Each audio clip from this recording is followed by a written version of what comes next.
سلام به همه دوستای گلم، امیدوارم که حال دلتون عالی باشه. دوستان خوبم، ممنون از اینکه در کانال مشارکت میکنین، ممنون که حمایت میکنین و ابراز محبت به بنده دارید. سپاسگزارم از همراهی شما و خیر مقدم میگم به همه دوستانی که به تازگی به کانال آراتاروت پیوستن. خب دوستان، با یه انرژی خانی دیگه در خدمت شما هستم. خب بعد ممکنه برای بعضی از شما دوستان این صحبت به وجود اومده باشه که پارتنر احساسی شما یا کیس احساسی طرف مقابل شما ادعای دوست داشتن شما رو میکنه و بهتون میگه که من علاقه عمیقی بهت دارم، احساسم نسبت به شما واقعیه. خب با من تا آخر کلیپ لطفاً همراه باشید ببینیم که آیا احساسش واقعی هست، آنچنان که ادعا میکنه شما رو دوست داره واقعیت داره. خب لطفاً نیت کنید اسمش رو تکرار بکنید. دوستان، من قبل از اینکه کلیپ رو شروع کنم کارت ها رو، همه کارت هایی که استفاده میکنم و چندین بار بر میزنم که انرژیشون با من همسو بشه. خب همینجور که دارم کارت ها رو بر میزنم شما اسمش رو لطفاً تکرار بکنید. نفس عمیق یادتون نره. خب از تاروت میخوایم که وابسته به عالم آگاهی و کائنات پاک هر آن چیزی که در این نیت بر ما پنهان و نهان است آشکار سازد. آماده دریافت هستیم. با نام و یاد خداوند شروع میکنیم. خب دوستان، من یه معذرت خواهی بکنم که صدام گرفته چون سرماخوردگی شدیدی داشتم و انشالله که همه تنشون سلامت باشه. خب ببینیم که آیا ادعای دوست داشتنش واقعیت داره؟ خب ببینید شما براش خیلی جذاب هستید، خیلی براش جذاب هستید و مثل یک نور و روشنایی به زندگی این شخص تابیدید. حالا فرقی نمیکنه جنسیت، چه آقا باشه چه خانوم، فرقی برای ما نمیکنه. برای شخص بسیار ارزشمند هستیم برای طرف مقابلتون و واقعا به شما علاقه داره. کلا مهربانی شما، صداقت شما، آنچنان که شما نگرانش هستین و ازش حمایت میکنین باعث علاقه این شخص به شما شده. ببینید این ملکه جامه.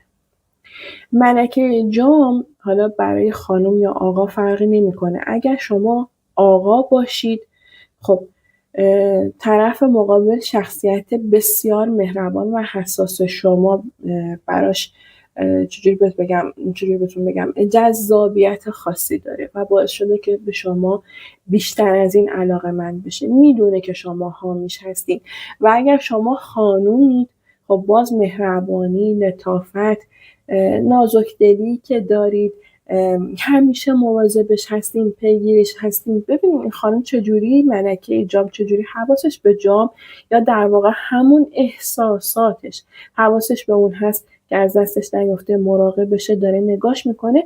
این شخص مقابل هم همین حالت رو داره و میدونه که شما همیشه حواستون بهش هست و حمایتگر این شخص هستید.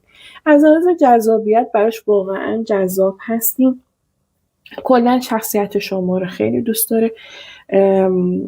چجوری بگم، هم از لحاظ فیزیکی و هم از لحاظ احساسی شخصیت، آگاهی شما، اون روحیه تراوت و شادابی که دارید باعث شده که به شما علاقه پیدا کنه. احتمال میدم که خیلی از شما دوستان یه حالت معنویت خاصی داشته باشید، یعنی مثبت اندیش باشید و چجوری بگم خیلی امیدوار دارید به زندگی ادامه میدید و دیدگاهتون نسبت به زندگی امیدوارانه است. خب این شخص انگار یه حلقه دور شما زده و میخواد که شما رو واقعا برای خودش داشته باشه و علاقش به شما واقعیه. خب یه سری درگیری های ذهنی داره. خب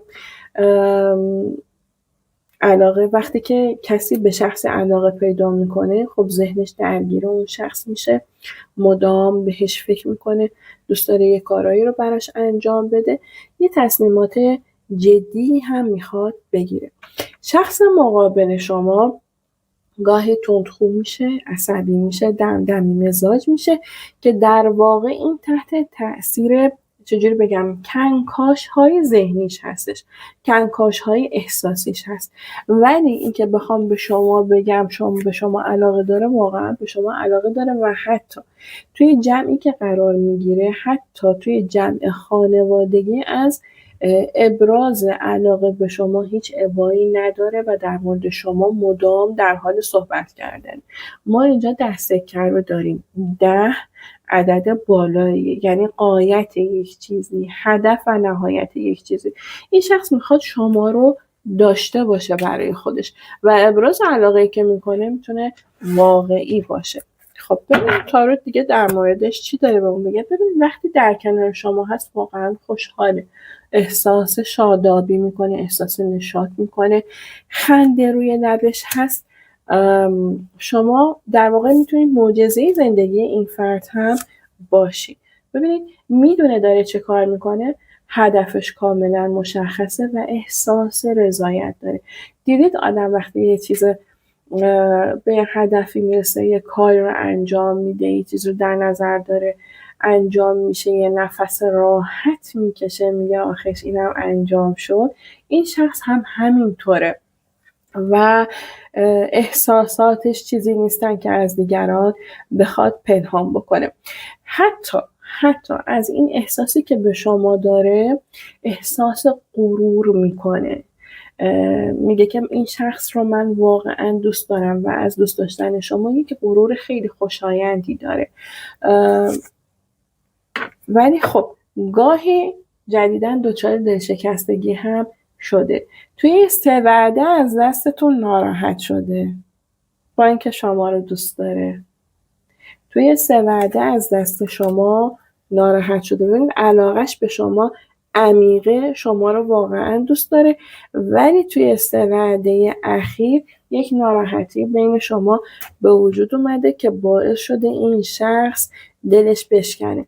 خب من بهتون گفتم که یه سری درگیری‌های ذهنی داره، احتمالاً مال همین قضیه است که حرفی زده شده، صحبتی شده بین شما، چیزی صحبت شده یا توی جمعی بودید حرفی که نباید زده شده از طرف دوتاییتون که باعث دلشکستگی این شخص شده و ذهنش به هم ریخته.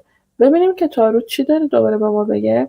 ببینید در حال تمرکز کردنه، در حال راز و نیاز کردن انگار که میخواد دوباره به همون حالت احساس قبلیش و قدیمیش برگرده. ببینید باز دوباره داره سبک سنگین میکنه، سر یه دوراهی مونده. خب مثل اینکه واقعا عمیقا هم دلش شکسته و انتظار یه همچین چیزی رو از شما نداشته. حاکم جام رو داریم، برای خانم یا آقا فرقی نمیکنه. این شخص از احساسش مطمئنه، احساسش رو کف دستش گرفته و به شما نشون داده. یعنی اون چیزی رو که ببینید هم حاکم جام داشتیم هم ملکه جام.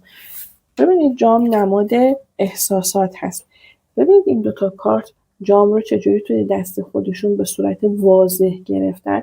یعنی شخص احساسش رو کف دستش گذاشته و هیچ ابایی از بروز این احساساتی که نسبت به شما داره نداره. حتی اگر چجوری بهتون بگم براش خوشاینده، همونجور که گفتم احساس غرور میکنه، ولی صحبتی شده بین شما، حرفی زده شده که باعث دلشکستگی این شخص شده، احتمالا توی 3 وعده اخیر باشه.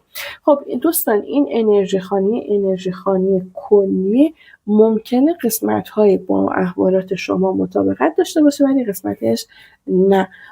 خب ببینیم که لنورمند چی داره به ما بگه. من ترکیب لنورمند و تاروت رو خیلی دوست دارم، قوی از نظر من. ببینیم که لنورمند چی داره در مورد احساسات این شخص بخشید نسبت به شما بگه. مثل اینکه انرژی ها خیلی بالاست. خب خدا رو شکر. ببینید لنورمند چی داره به ما بگه. ببینید این شخص انحصار طلبه. شما رو واقعا برای خودش میخواد. دوست داره که شما در کنارش باشین، ولی باز با اینکه انحصار طلبه، قدرت طلبه و میخواد که توی محدوده خودش، تو چارچوب خودش باشین. چجوری بهتون بگم که انگار که مرتب این صحبت رو بکنه که تو مال منی، تو متعلق به من هستی، من فقط تو رو میخوام. یه همچین واژه‌هایی، جملاتی رو هم ممکنه به کار ببره. ولی این شخص سر یه دوراهی هست. حالا علتش چیه؟ علتش دوباره باز همون دلشکستگی که داشته.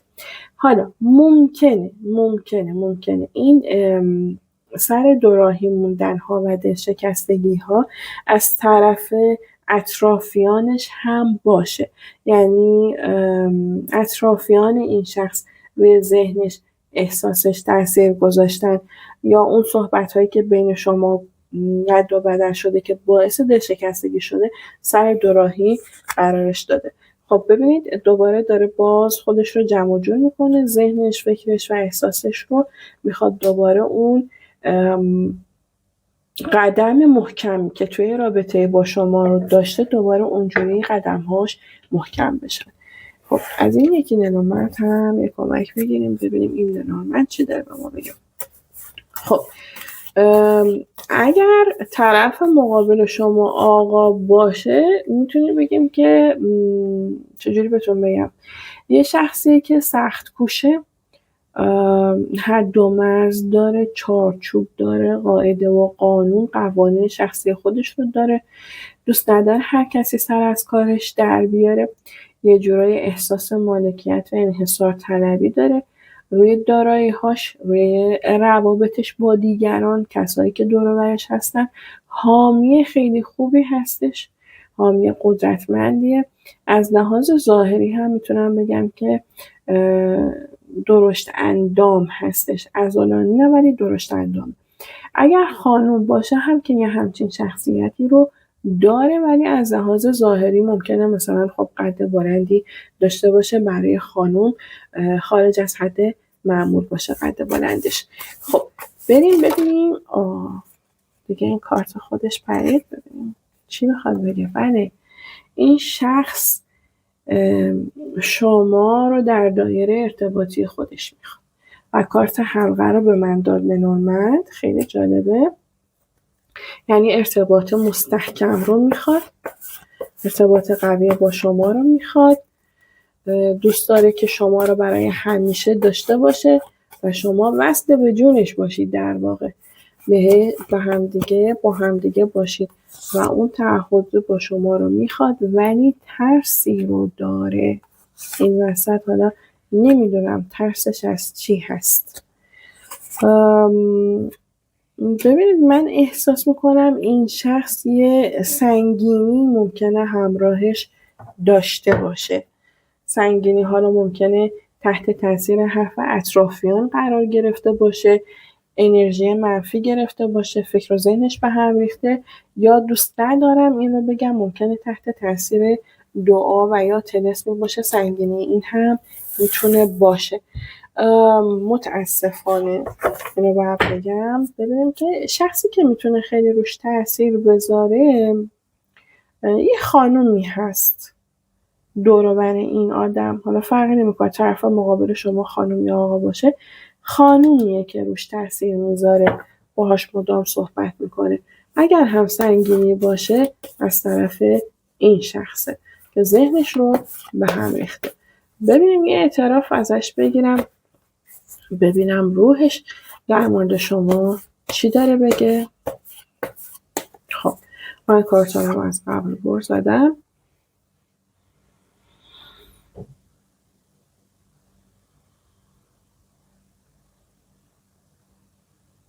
خب میگه که من تمام کارهایی که انجام میدم برای این هستش که تو رو داشته باشم و من رو باور کن. میخواد که شما رو برای خودش داشته باشه.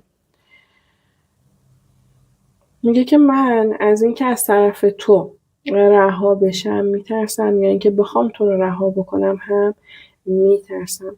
لطفاً واقع من رو، شخصیت واقعی من رو در نظر بگیر و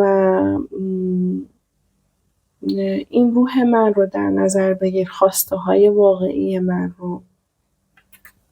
ولی با اینکه از شما درخواست داره که خود واقعی این شخص رو در نظر بگیری و درکش بکنی، ولی باز اون گاردش رو انگار نمیخواد پایین بیاره.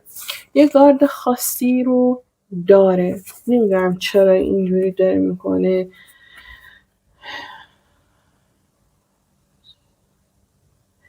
من احساس میکنم که به انتها رسیدم، احساس میکردم به انتها رسیدم، ولی من واقعا دلتنگ تو هستم. ببین یه ترسیمی داره میگه که من ترسیم یک خانواده و یک آینده رو با تو دارم.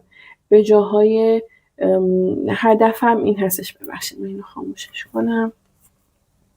هدف من یه چیزی بالاتر از اینه. دوست دارم که تو رو همیشه در کنار خودم داشته باشم و زندگیم رو با تو سپری کنم. شما رو برای همیشه میخواد در کنارش، ولی باز با این حال یک انرژی منفی خاصی داره.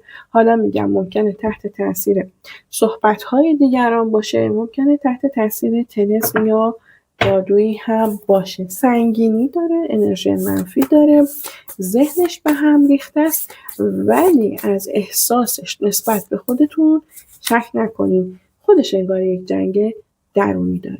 خب ببینیم که شما آیا الهام بخش زندگی این شخص هستید؟ و اگر واقعا الهام بخش زندگیش هستید، نقشتون چجوریه؟ دیدگاهش نسبت به شما چی میتونه باشه؟ خب ببینیم چی نوشته.